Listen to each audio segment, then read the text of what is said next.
हम लोग वाट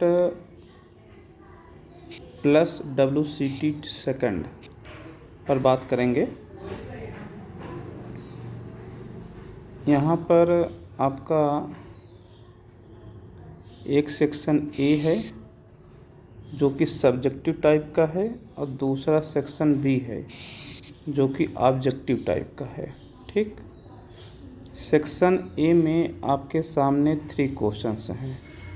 question number 1, question number 2, question number 3। Question number 1 5 marks का है, क्वेश्चन नंबर 2 3 मार्क्स का है और क्वेश्चन नंबर 3 2 मार्क्स का है। सब्जेक्टिव टाइप का है क्वेश्चन। ठीक, तो जैसे क्वेश्चन कह रहा है वैसे आप काम करेंगे। क्वेश्चन नंबर 1 में कह रहा है कि a square piece of tin of side 18 centimetre. ठीक है, तो स्क्वायर पीस का आप ऐसे एक स्क्वायर बना लें। ठीक है, स्क्वायर होना चाहिए। अब आप is to be made into a box without top. ठीक, एक बॉक्स बनाएं विदाउट टॉप। कैसे बनाएंगे? By cutting a square from each corner. तो ईच कॉर्नर से आप स्क्वायर कट करें। ठीक है, ईच कॉर्नर से स्क्वायर कट करें। तो कितना साइड उसका लेंगे? सपोज कर लो उसका साइड आपने x ले लिया। ठीक है, तो x इधर से भी चला गया। ये टोटल लेंथ कितनी थी? 18 लेंथ थी। अब तुमने इधर से x कम कर दिया, इधर से x कम कर दिया, तो यानी अब जो लेंथ बच गई यहाँ से यहाँ तक वो 18 - 2x बच गई। ठीक है, तो इसी तरीके से आपकी ये भी लेंथ हो जाएगी 18 - 2x, ये भी लेंथ 18 - 2x हो जाएगी और ये भी लेंथ 18 - 2x हो जाएगी। ठीक, अब उसके बाद आप बॉक्स फोल्ड करके बॉक्स बना लेंगे। तो उसका वॉल्यूम का फार्मूला क्या होगा? ओके, तो आप फार्मूला बनाएं फंक्शन के रूप में और फिर उस फंक्शन को आप क्या करें? डिफरेंशिएट करें फॉर मैक्सिमम के लिए, और फिर आप उसको क्रिटिकल पॉइंट निकालें। तो इस तरीके से करेंगे तो आपका आंसर आ जाएगा। ठीक, मैंने तरीका एक बार फिर से बता दिया। ये क्वेश्चन आपके क्लास में हो चुके हैं। ठीक, इस टाइप के 2 क्वेश्चन हैं, तो दोनों क्वेश्चन की प्रैक्टिस कर लो और एक एग्जाम्पल भी है, फिर से प्रैक्टिस कर लो। आते हैं क्वेश्चन नंबर 2 पर। क्वेश्चन नंबर 2 में आपको ये फंक्शन दिया गया है y = x - 2 का होल स्क्वायर। इसके इंक्रीजिंग के विषय में बात कर रहा है, तो आप इसे डिफरेंशिएट करोगे तो y1 आपका आएगा, पहले इसको मल्टीप्लाई कर लो थोड़ा से। इसको मल्टीप्लाई कर लोगे तो ये बन जाएगा x² - 2x का होल स्क्वायर। इसको इस तरीके से लिख लो। अब इसको डिफरेंशिएट करो, चेन रूल से होगा। x² - 2x को x की तरह ट्रीट करो तो 2x आंसर आ जाएगा। x के पोजीशन पर आपका लिखा जाएगा x² - 2x। अब फिर जिसे x की तरह ट्रीट किए उसको फिर से डिफरेंशिएट करेंगे। x² का डेरिवेटिव 2x आ जाएगा और -2x का 2 आ जाएगा। ठीक है, अब से थोड़ा फैक्टर कर लो। 2 ये आपका आ जाएगा, यहाँ से x कॉमन हो जाएगा तो x - 2 बचेगा।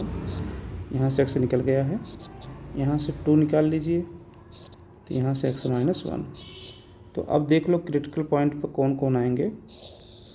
एक तो x की वैल्यू 0 यहाँ आएगी क्रिटिकल पॉइंट, एक 1 आ जाएगी, एक 2 आ जाएगी।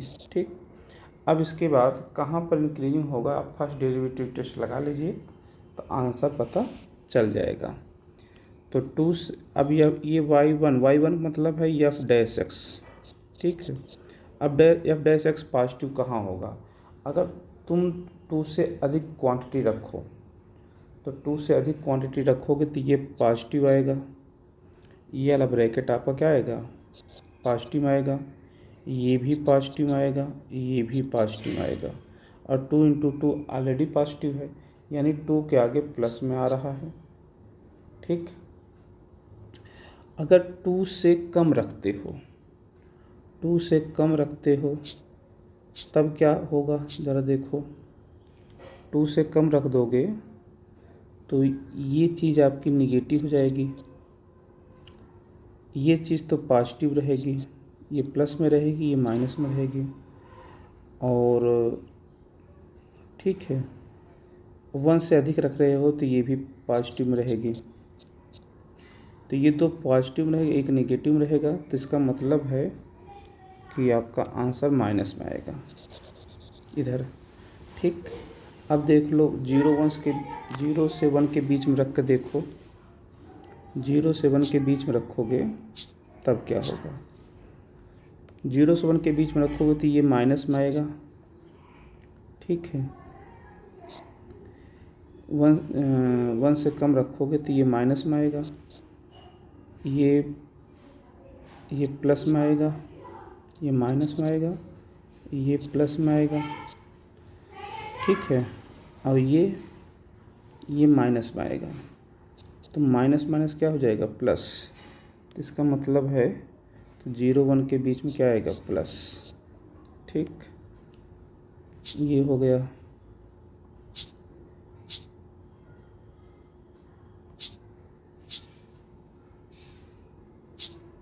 अब आप 0 से कम रख कर देखो, 0 से कम रखोगे तो ये ब्रैकेट माइनस में आ जाएगा। ठीक है, ये भी माइनस में आएगा, ये भी माइनस में आएगा, तीनों माइनस में आएंगे, तो फिर से ये माइनस में आएगा। तो इंक्रीजिंग की बात किया है, तो इंक्रीजिंग मतलब पॉजिटिव में। तो 2 इंटरवल मिले, एक तो 0 to 1, एक तो 2 to इन्फिनाइट। तो ये दो आप एक्स के वैल्यू मिलेंगे जहाँ पर ये इंक्रीजिंग होगा। तो आंसर में आपके आएगा 0 to 1 यूनियन 2 to इन्फिनाइट, ये आंसर आ जाएगा। ठीक, क्वेश्चन नंबर 2 का छोटा सा था, बता दिया मैंने। ठीक, ऑब्जेक्टिव क्वेश्चन नहीं है, ये सब्जेक्टिव है, तुमको लिखना होगा। इस टाइप के बहुत सारे क्वेश्चन आप बना चुके हैं। आ जाइए क्वेश्चन नंबर 3, इवेलुएट करना है। तो इवेलुएट करना है तो इसका मतलब इंटीग्रल को इवेलुएट करना है।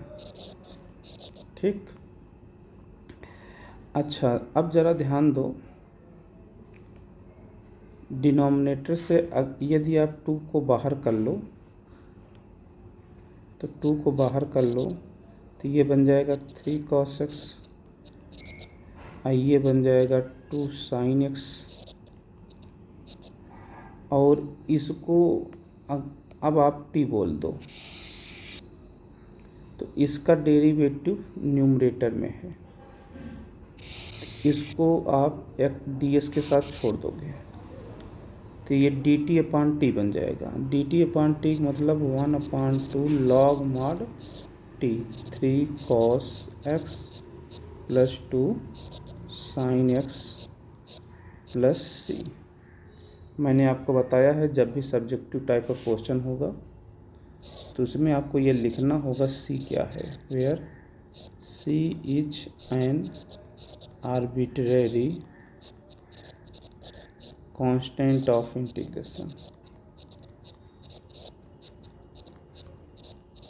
ठीक है, ऐसे आपको लिखना पड़ेगा। ये तो आपके वर्ड के क्वेश्चन हो गए। ठीक है, जो कि 5 मार्क्स, 3 मार्क्स और 2 मार्क्स में थे। अब हम लोग सेक्शन बी में आते हैं, जिसमें आपसे ऑब्जेक्टिव टाइप के क्वेश्चंस हैं। ओके,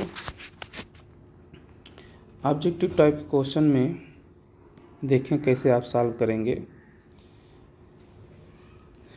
यहाँ पर जो फंक्शन है 1/1 + e⁻x है। तो ये जो फंक्शन है तो यहाँ से e⁻x डिनोमिनेटर से कॉमन करेंगे। तो डिनोमिनेटर से e⁻x कॉमन करोगे तो 1 के पोजीशन पर e⁻−x आ जाएगा और e⁻x के पोजीशन पर 1 आ जाएगा। ठीक, अब इसको थोड़ा सा और अगर अच्छे से लिखना चाहें तो इसको ऐसे लिख सकते हैं कि e⁻−x अपान 1 + e⁻−x। यही फंक्शन जो आपको दिया गया था उसी फंक्शन को आपने इस तरीके से लिख लिया। अभी इंटीग्रेट नहीं किए हो, केवल आपने इसको लिखा। अब कुछ समय के लिए आप इसे t बोलो। जैसे इसको आप t बोलोगे तो इसका डेरिवेटिव ये आएगा, बट साथ में एक माइनस आएगा। तो यहाँ माइनस अंदर बाहर लगा लो और इसके डेरिवेटिव को आप ds के साथ छोड़ दो तो dt/t बन जाएगा। तो लॉग मॉड करके ये आंसर आएगा। तो ये आंसर देख लो किस में है, ये आंसर बी वाले में है। ठीक है, ये देखो आंसर बी वाले में है। ओके, और साथ में माइनस भी आएगा तो ये माइनस भी आ रहा है, तो बी पार्ट आपका सही हो गया। ओके, अब क्वेश्चन नंबर 2 पे आ जाओ। क्वेश्चन नंबर 2 में इन्होंने आपसे कहा है कि ये आपका एक फंक्शन है y, इसको मिटा देते हैं। ठीक है, y इज इक्वल टू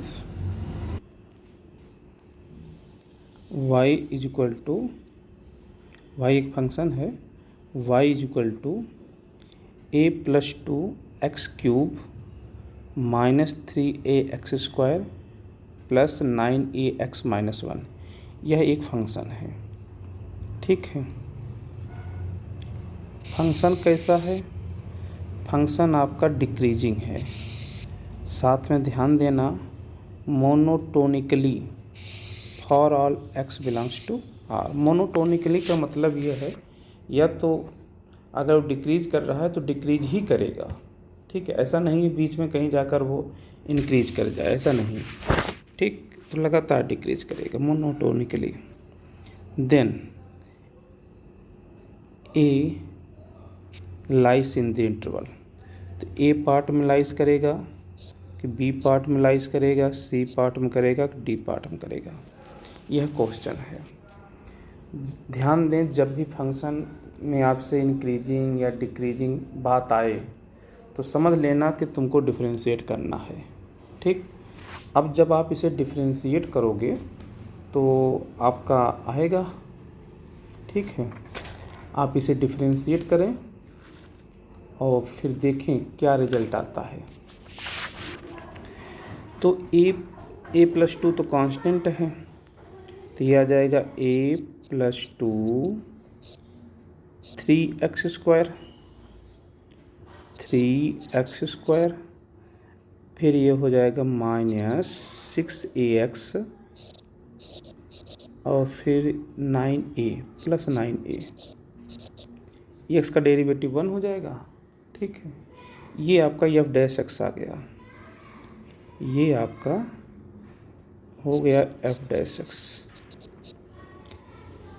ध्यान दें, क्रिटिकल पॉइंट की ज़रूरत पड़ेगी।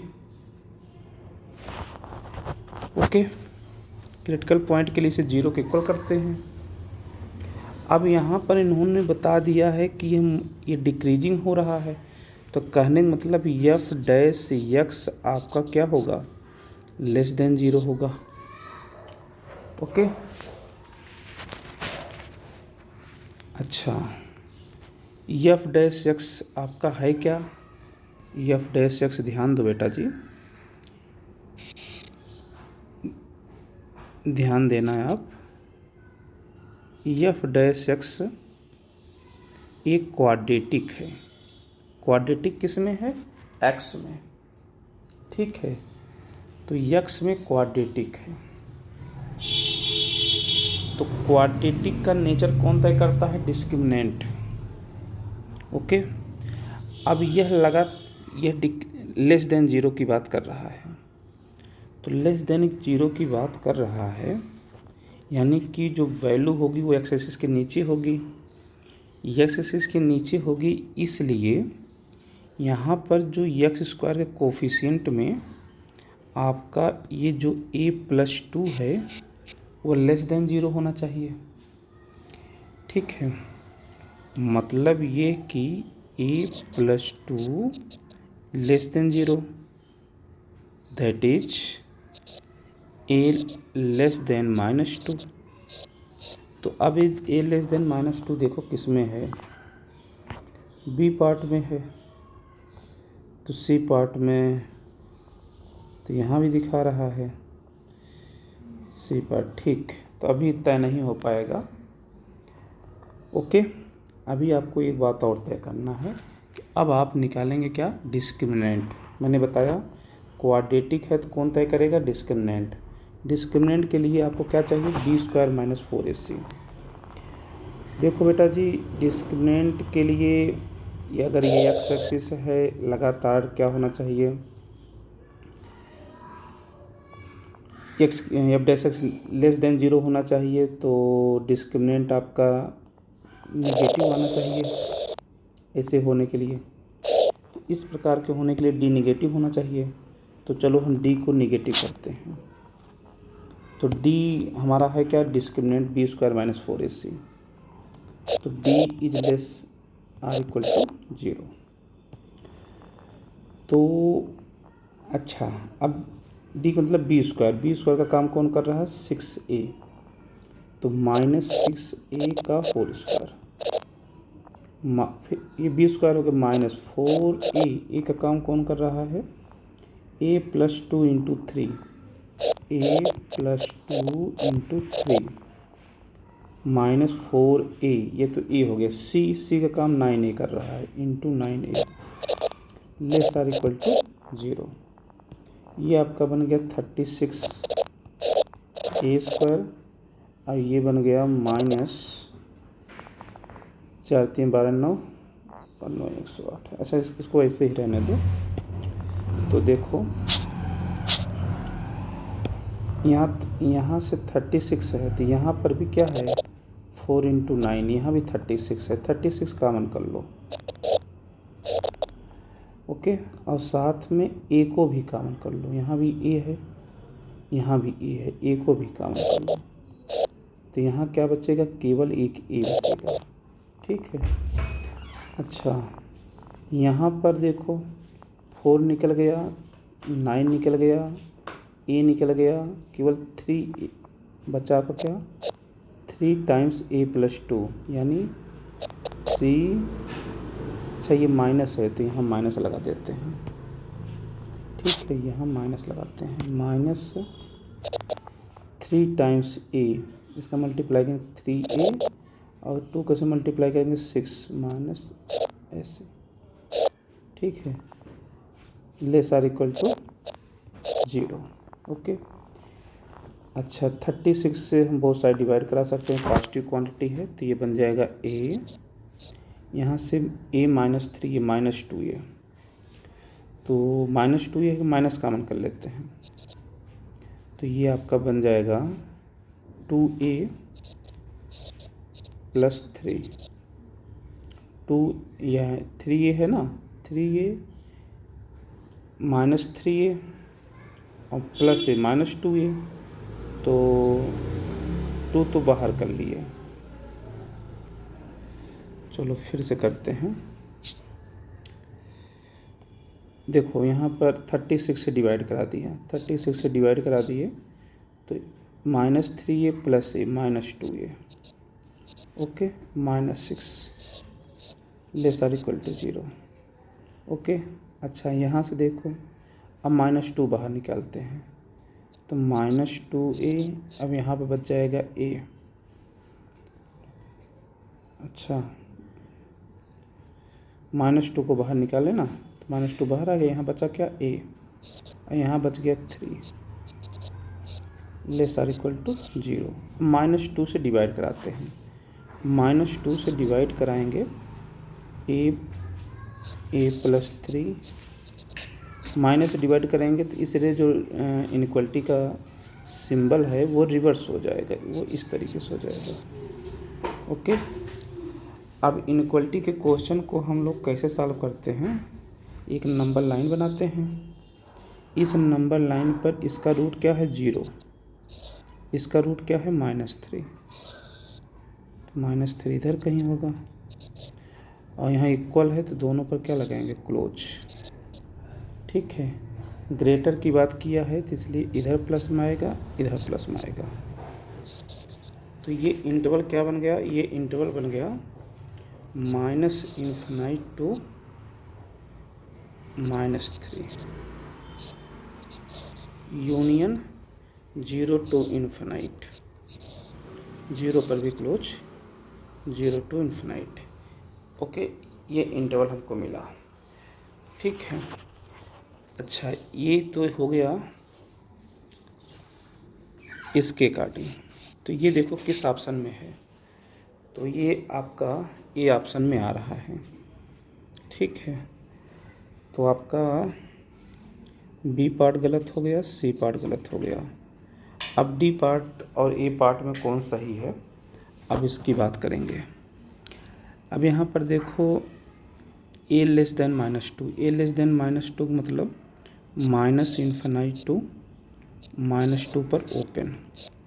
अब इन दोनों के बीच में क्या करेंगे, आप इंटरसेक्शन करेंगे, क्योंकि ये भी रिजल्ट बोल रहा है, ये भी रिजल्ट बोल रहा है, कह रहा है ये भी है एंड ये भी है, एंड का मतलब इंटरसेक्शन। जब आप इसका इंटरसेक्शन करेंगे तो ए पार्ट ही सही हो जाएगा, क्योंकि ये पार्ट यही आएगा इंटरसेक्शन में। ओके, आते हैं नेक्स्ट क्वेश्चन पर। क्वेश्चन नंबर 3 पे आ जाओ। क्वेश्चन नंबर 3 में देखो क्या कह रहा है function. Let f be a function from set R to set R be defined as, ठीक है, be defined as f of x is equal to x³ plus 2kx² plus k² 12x minus 12। इन्होंने बताया है कि आपका function क्या है, strictly increasing है ऑन आर। देख लो फिर से यहाँ स्ट्रिक्टली इंक्रीजिंग का नाम लिया है, तो इसका मतलब तुमको एफ एक्स को फिर से डिफ्रेंशिएट करना होगा। तो एफ डैश एक्स को आप डिफ्रेंशिएट करो तो ये आ जाएगा 3x², ठीक है, प्लस 2, यहाँ से x² का डेरिवेटिव क्या है 2x आएगा, तो ये हो जाएगा plus 4kx plus k² plus 12 constant है और फिर x का डेरिवेटिव 1 माइनस 12 का 0। तो ये आपका एफ डैश एक्स आ गया। क्वेश्चन में कहा है स्ट्रिक्टली इंक्रीजिंग है, इसका मतलब है कि एफ डैश एक्स आपका क्या है, ग्रेटर देन 0 है। अब F dash x greater than 0 है तो ज़रा आप एफ डैश एक्स फंक्शन कैसा है ज़रा विचार करो, विचार करोगे तो यह तो एक क्वाड्रेटिक है, किसमें, एक्स में। तो क्वाड्रेटिक का नेचर कौन तय करता है, इसका नेचर तय करेगा आपका डिस्क्रिमिनेंट, सदैव पॉजिटिव होगा। इसका मतलब डी आपका क्या होगा, लेस देन 0 होगा, डी लेस देन 0 होगा। डी लेस देन 0 का मतलब है, डी लेस देन 0 का मतलब है कि less than is equal to 0। इसका मतलब है कि b² माइनस 4ac इजली सारे इक्वल टू 0। अब b का काम 4k कर रहा है, तो 4k का स्क्वायर कराओगे तो आएगा 16k² माइनस 4ac, 4a का काम 3 इंटू सी का काम k² प्लस 12 इजले सा का इक्वल टू 0।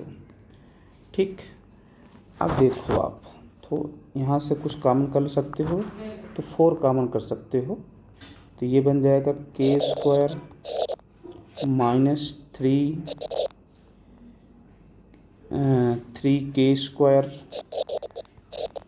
और ये बन जाएगा -36 लेस आर इक्वल टू 0। ठीक है, अब ध्यान दो, यहाँ से 4 कॉमन किए हो ना, तो एक यहाँ 4 बच गया है। तो मैं या तो आप ऐसे कहो कि हमने 4 से डिवाइड कर दिया, तो यहाँ 4k² आ गया, यहाँ -3k² आ गया, फिर -36, और 4k² सब्ट्रैक्ट करा दोगे तो आपका k² बन जाएगा, k² -36 less or equal to 0। तो यहाँ पर लार्जेस्ट वैल्यू k की क्या होगी, वो 6 होगी, जिससे 0 बन जाएगा, तो इसलिए बी पार्ट सही है। ठीक है, अब आ जाओ आप क्वेश्चन नंबर 3 के बाद क्वेश्चन नंबर 4 पर। क्वेश्चन नंबर 4 में आपका इंटीग्रल है, फंक्शन जो है वह आपका x + 1/x का होल क्यूब है। तो बेटा जी इसे एक्सपेंड कर लो बाइनोमियल थ्योरम से। तो बाइनोमियल थ्योरम से एक्सपेंड करोगे तो इसका आ जाएगा x⁻3, फिर प्लस 3, x की पावर 1 कम हो जाएगी तो x² हो जाएगा, और x² × 1/x, टोटल 4 टर्म आएंगे। ठीक है, ये तो 2 टर्म हो गए। फिर उसके बाद फिर से पावर 1 कम हो जाएगी तो x इसकी पावर 1 बढ़ जाएगी 1/x²। लास्ट टर्म आपका आ जाएगा 1/x³। ये तो हो गया इस फंक्शन का एक्सपेंशन। ठीक, x² को x से कैंसिल कर दोगे तो यहाँ x बच जाएगा, तो चलो इसको यहाँ x लिख देते हैं, यहाँ से x ऐसे हो जाएगा। ठीक, अब आप इसे इंटीग्रेट कर सकते हैं। ये है फंक्शन, स्टैंडर्ड फॉर्म में है, जिसका इंटीग्रल आप आसानी से कर सकते हैं। x³ का इंटीग्रल क्या आएगा, x⁻4/4। तो किस ऑप्शन में है, यहाँ भी है, यहाँ भी, यहाँ भी है। तो चलो इसका देखो, x² 3x का इंटीग्रल, 3 तो कांस्टेंट है, x का x²/2, यहाँ भी है, यहाँ भी, यहाँ भी है। अब इसका देखो 1/x का इंटीग्रल log x, तो यहाँ पर भी है 3 log x, यहाँ भी है, यहाँ नहीं है, तो ये गलत हो गया। ठीक, अब इसका इंटीग्रल होगा, इसको आप लिख सकते हो x⁻−3, इसका इंटीग्रल। तो इसका इंटीग्रल कहोगे तो इसका इंटीग्रल बताओगे x⁻−3 + 1/−3 + 1 + c। तो ये आपका 2 आएगा नीचे, तो 2 इसमें भी है, इसमें भी है, तो ये तो पहले गलत हो चुका है, ये सही, तो बी पार्ट आपका सही हो गया। ठीक, आ जाओ क्वेश्चन नंबर 5 पर। क्वेश्चन नंबर 5 में आपका फंक्शन है √1 + sin x। ठीक, तो आपको याद होगा कि अगर आपको 1 + cos x दिखता है तो आप क्या लिखते हो, तो आप इसे लिखते हो 2 cos² x/2। बट यहाँ तो cos x नहीं है, यहाँ तो sin x है। कोई बात नहीं है, sin x को cos x में बदलना बहुत आसान है। कैसे, आप लिख सकते हो sin x को cos π/2 - x, ऐसे लिख सकते हो। sin x को ऐसे लिख सकते हो, तो इसके साथ में क्या है, प्लस है, प्लस है लगा दो, यहाँ 1 है तो यहाँ 1 लगा दो, और रूट है तो रूट लगा दो। अब देखो तुमको दिखेगा 1 + cos x, ये x का काम कर रहा है। जब ये x का काम कर रहा है तो इसका आंसर क्या आएगा, तो आप कहोगे इसका आंसर आएगा 2 cos² x, ये x का काम कर रहा है, तो यहाँ तो x/2 है, तो इसका π/2 हो जाएगा, तो इसका π/2 करोगे तो π/4 - x/2। तो ये तो इसके पोजीशन पर हो गए, इस पर क्या लगा हुआ है, इस पर रूट लगा हुआ है, तो रूट लगा दो।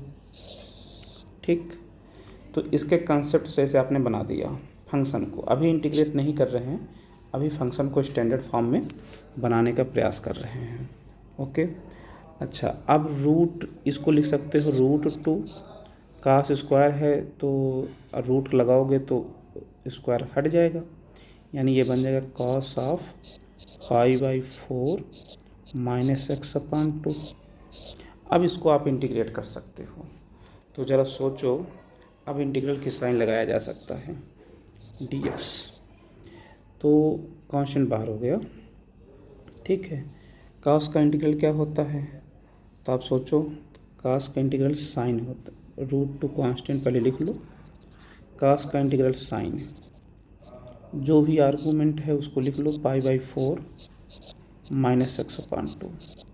अब फिर x का कोफिशिएंट देखो -1/2 है, तो इसको -1/2 से डिवाइड कराएंगे, तो डिवाइड कराएंगे तो ऊपर जाकर -2 से मल्टीप्लाई हो जाएगा। ठीक है, तो ये इसका इंटीग्रल आ गया। अब देख लो किस ऑप्शन में माइनस आ रहा है, तो डी ऑप्शन माइनस आ रहा है। ठीक है, +c, तो ये आंसर हो गया। ठीक, अच्छा, इस बात को आप ऐसे लिख सकते हो, इस बात को आप ऐसे लिख सकते हो कैसे, ठीक वैसे जैसे 1 + sin x को हम 1 + cos x लिख दिए, फिर 1 + cos x को 2 cos स्क्वायर π/4 -x/2 लिख दिए, ठीक वैसे इसको आप ऐसे लिख सकते हो। ओके, आ जाओ क्वेश्चन नंबर 6 पर। क्वेश्चन नंबर 6 पर ध्यान दें। इस टाइप का क्वेश्चन आप एक्सरसाइज 7.3 में लास्ट क्वेश्चन किए थे। ओके, फंक्शन क्या है, ज़रा इस यहाँ पर आपका फंक्शन है 1/sin x into sine of x + a। ठीक है, तो इसके ऑप्शन से आप सोच सकते हैं, इसके ऑप्शन में कोसेक a आ रहा है, तो आप इसका 1/sin a से मल्टीप्लाई कराएंगे, 1/sin a से मल्टीप्लाई करा दिए, तो यहाँ किससे मल्टीप्लाई कराएंगे, sin a से, जिससे कोई फर्क नहीं पड़ेगा।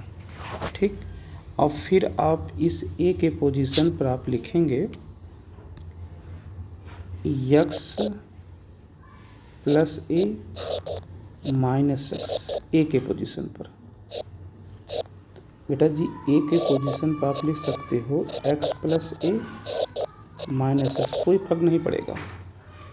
ठीक है, x + a - x, तब भी आपका a ही आएगा, तो ऐसा लिख दिया गया।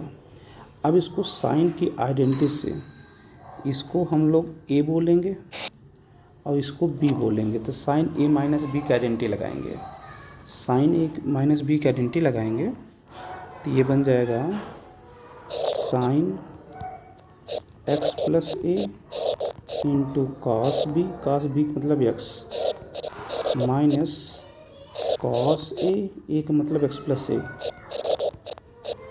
इंटू साइन b मतलब x। ठीक, ऐसे हो गया, sine a into cos b minus cos a into sine b। ठीक, डिनोमिनेटर में क्या है, डिनोमिनेटर में है साइन x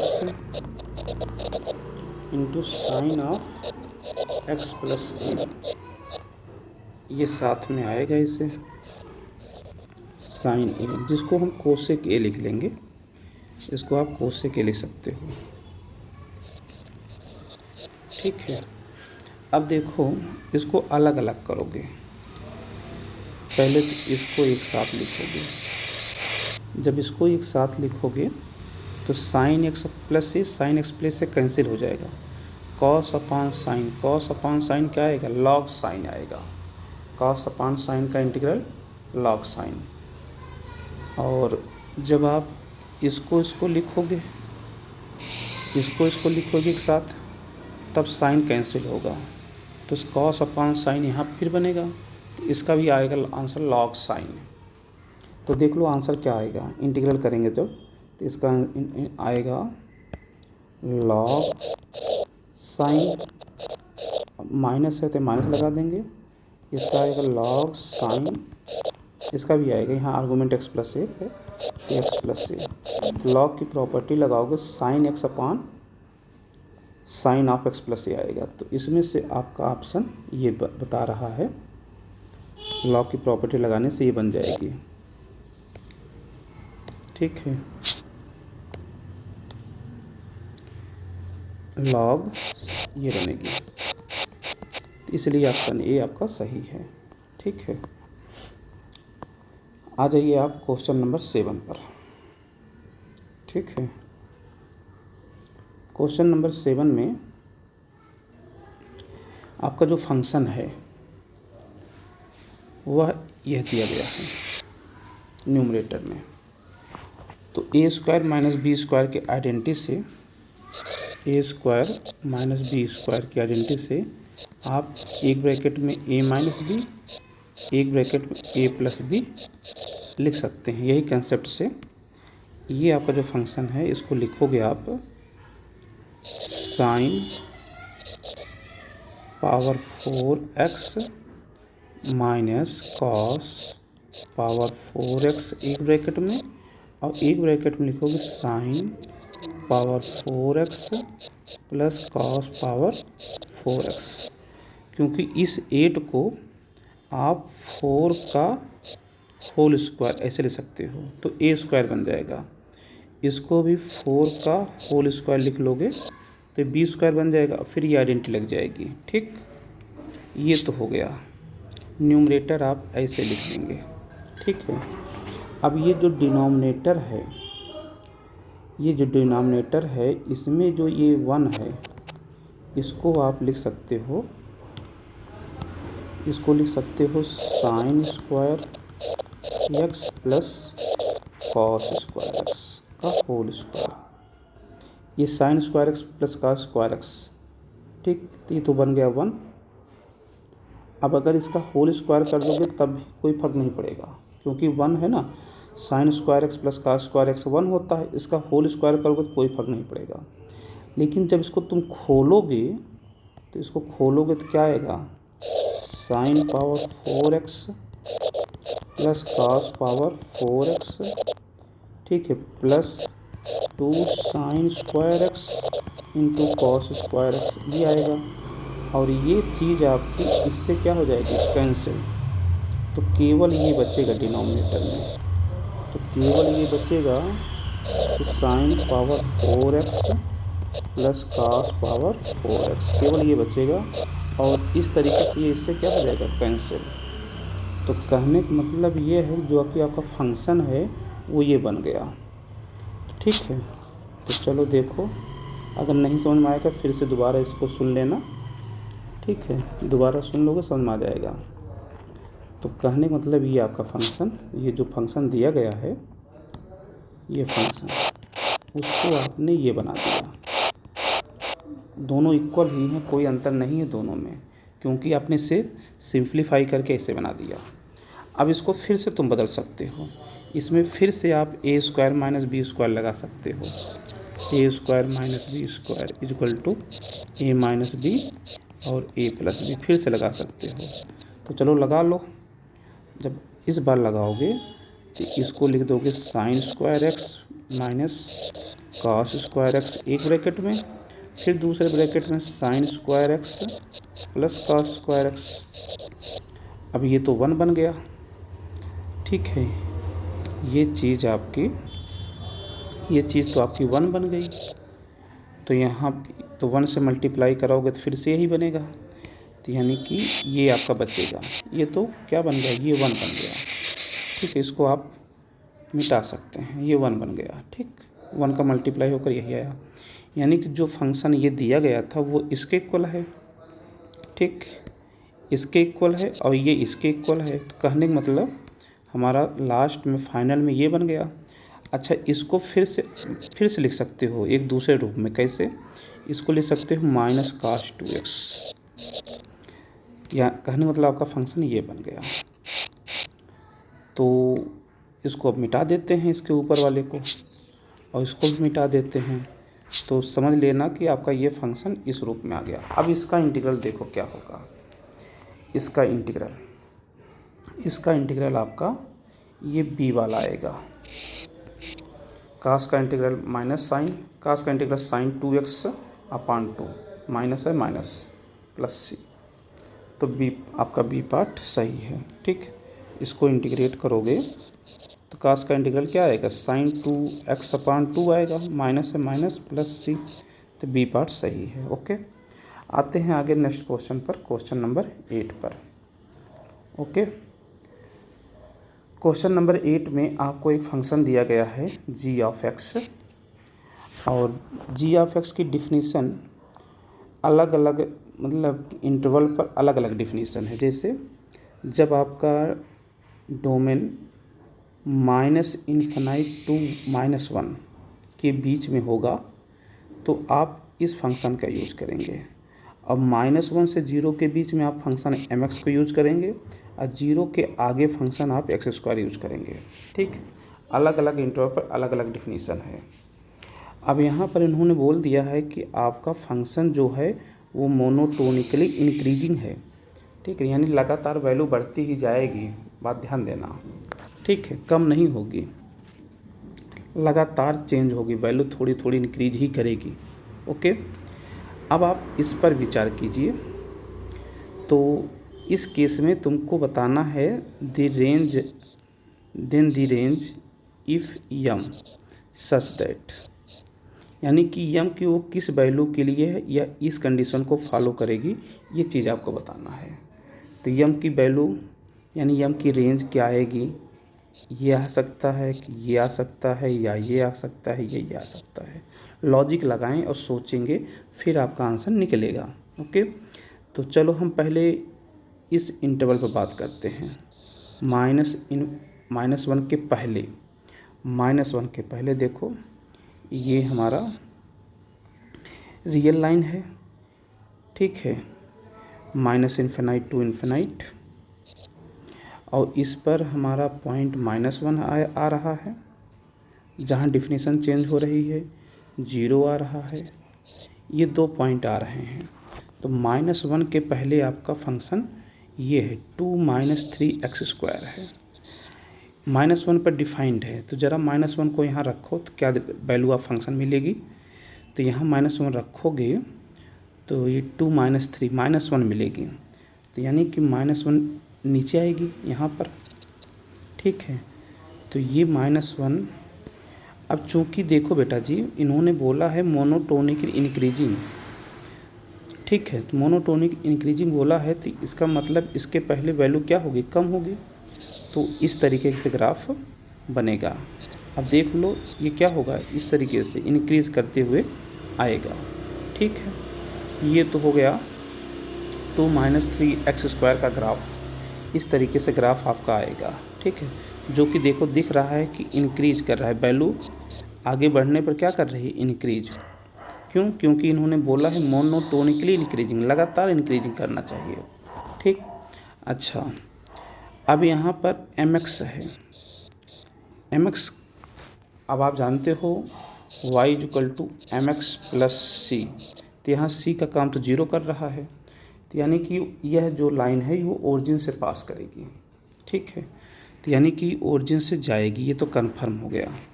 ठीक, अच्छा चलो अब इसकी बात करते हैं। यहाँ पर इसको थोड़ा भी कुछ समय के लिए छोड़ दो, हम तीसरे पे बात करते हैं। x² का कर्व कैसे बनेगा, 0 के आगे x² क्या है, पैराबोला। ठीक, x² का ग्राफ आपका इंक्रीज करना चाहिए, इसलिए ये हो गया x² का, ये भी क्या कर रहा है, इंक्रीज। 0 के आगे ये भी इंक्रीज कर रहा है। अब बात फंसती है -1 और 0 के बीच में। तो -1 ध्यान देना कि फंक्शन कैसा है, g(x) इंक्रीजिंग है। ठीक है, अगर इंक्रीजिंग है तो अगर इसको तो g' आपका क्या आएगा, आपका पॉजिटिव आएगा। इंक्रीजिंग, स्ट्रिक्टली इंक्रीजिंग है तो पॉजिटिव आएगा, पक्की बात है। तो ज़रा इसको डिफ्रेंशिएट करो तो अलग अलग डोमेन पे क्या क्या आंसर देगा। तो ये आंसर देगा -6x, ये आंसर देगा m, और ये आंसर देगा 2x।